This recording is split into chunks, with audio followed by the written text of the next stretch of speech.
Let's go, dude. Tackle is the strongest. My gosh, dude. What an absolutely phenomenal episode. Episode 11 of Tojima Wants to Be a Kamen Rider. Just like last episode, I absolutely love seeing Tackle just go freaking crazy. Beat the crap out of these guys. Go to each one of them. I beat you. I beat you. I beat you. You're next, V3. Get up here. Kick. Yeah.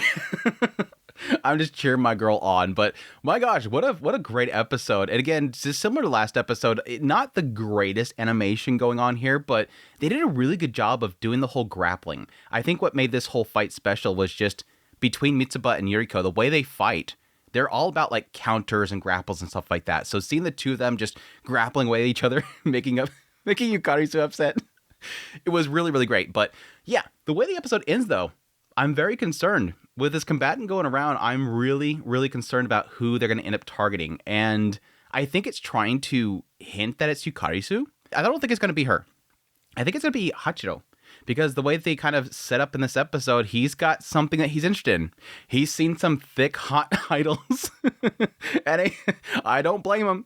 He's seen some thick idols and he's like, he's liking those. And that might be the thing that tries to break him. Now, I guess we'll see if whenever they do the call, it hasn't really implied that he's brainwashed.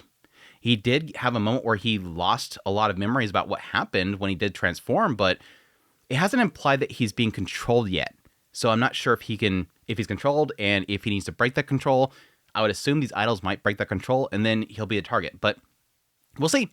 We'll see if he actually gets the call to action and he actually follows it or not, but anyways, let's get in the episode proper, opening up with obviously the fight between Mitsuba and Yuriko. Well, first we had Tojima, regaining consciousness, acknowledging that, yes, Yuriko is becoming Tackle with all of her being.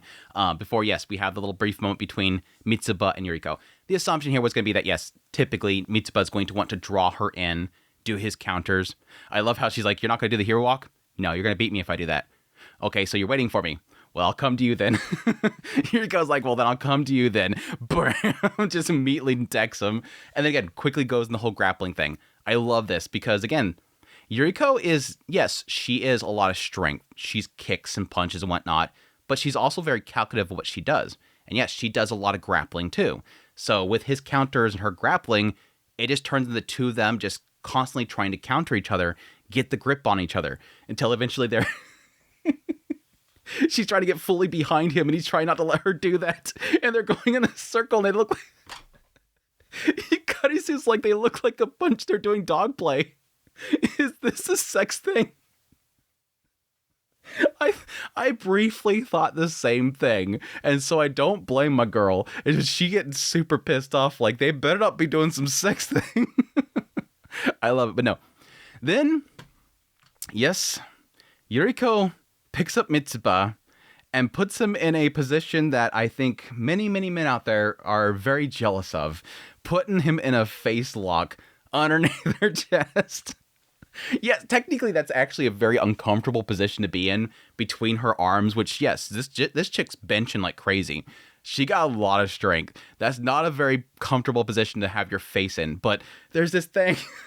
The entire time, this other thing, like half of his head is missing because of her chest on top of his head. But yes, him getting face locked for a long time there before Yukarisu screams out for him. And he makes a big, massive mistake. In order to get himself out, he decides to slip off his mask, which I knew the moment that this happened, I'm like, he's lost it. He's lost his power. That's his disguise. Once he loses that, he's no longer Rider Man. And sure enough, Yuriko calls out too. It's like this brief moment of like crickets and everything. You have like the the animals nearby making noises and it's pure silence and they just stand there in shock. And then she goes, you lost. You decided to rip off of your mask in order to get off of me. You lost. I'm sorry. He just goes in there and just decks him. He's like, I can see it coming, but I can't move. Boom, just decks him. No, I'm Rider Man. Boom, no, decks him. He's down. But no, Yukarisu trying to get in between, but she doesn't make it in time. He gets really mad. You hurt my Mitsuba.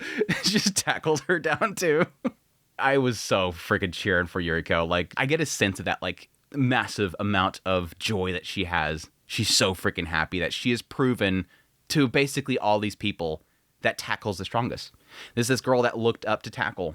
This was the best of them all, and then she died, and she wanted to become Tackle 2, and now she's proven to everybody Tackle's the strongest. She's so freaking out. Yeah! Beat you!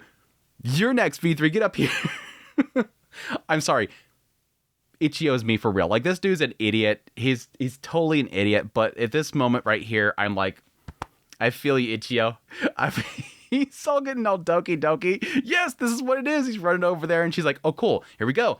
Goes to kick him, and he's like, I love you. Smack.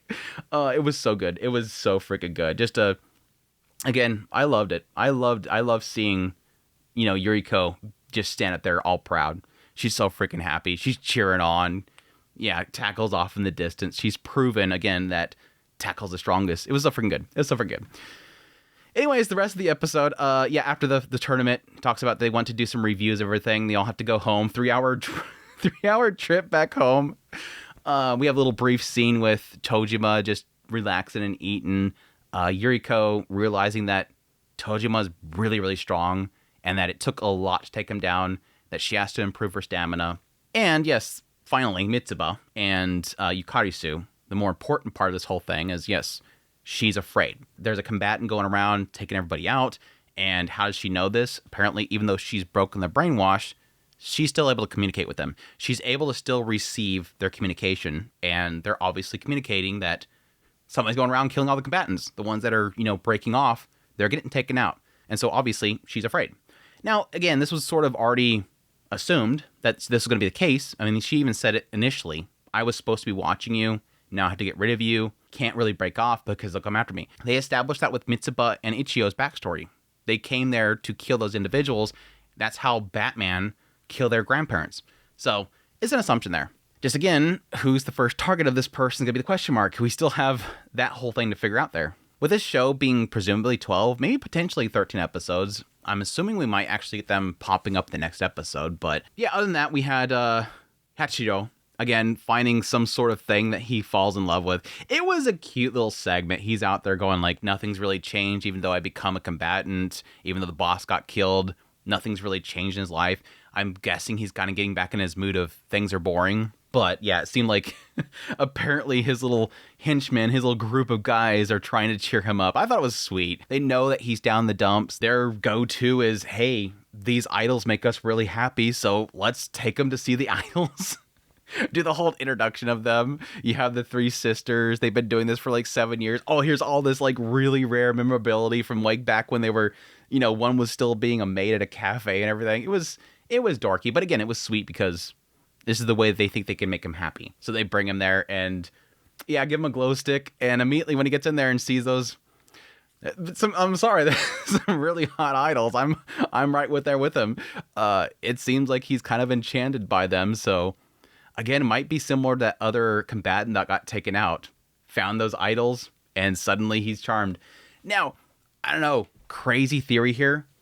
I wonder if they'll end up being combatants. I don't know. There's a side of me that just thought immediately when I seen those three, I'm like, I watched they be combatants too. That would be a goofy little twist to have this whole thing. Hachiro falls in love with the idols and finds out they're actually combatants. Either way, I think it'll probably be the thing that kind of grounds him and keeps him from getting brainwashed is love. Because again, that was the thing that was emphasized as breaking the brainwash is some sort of love. It looked like he was in love. That could probably be enough. Anyways, that's the episode. I'm looking forward to next episode, obviously. I'm actually more concerned about it ending next week.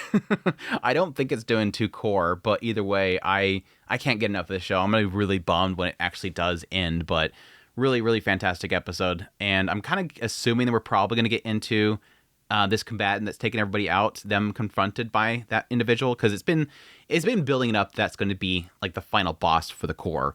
And then again, next season, hopefully, we'll get something else coming up. Anyways, hope you guys enjoyed this video. If you did, hit the like button down below. If you like this content, you want to support it, become a member. Until next time, you'll take care.